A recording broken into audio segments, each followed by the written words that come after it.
Mas dekalidad na serbisyong pangkalusugan sa Pangasinan pinalalakas. Para sa detalye ng balitang yan, kasama natin Idol Juana De Vera. 104.7 IFM Report.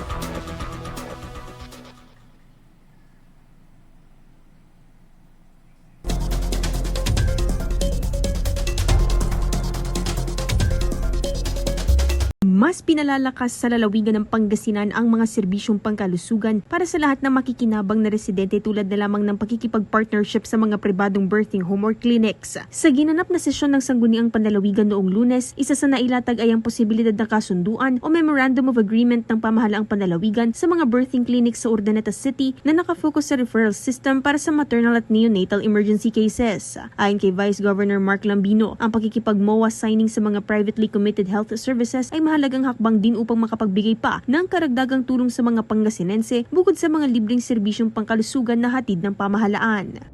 Kapag sila ay, let's say, mga anak po sa mga birthing clinics, they will be part of the patient referral network na under sa isang hospital, let's say, yung mga in-approve po ngayon is Urdaneta under sa UDH na health zone.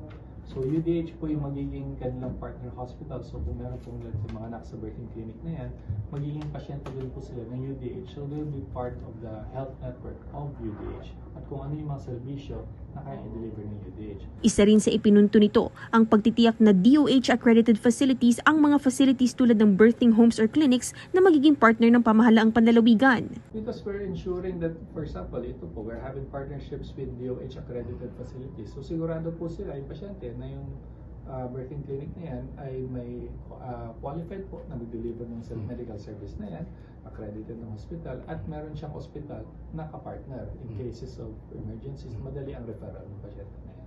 Sa kasalukuyan, ilang serbisyong pangkalusugan ang patuloy na umiiral sa lalawigan kung saan napakikinabangan ng mga residente sa iba't ibang bayan at lungsod ng lalawigan. Kasama mula rito sa IFM Dagupan, ito si Idol Juana De Vera, Tatak IFM. IFM News. IFM News. IFM News.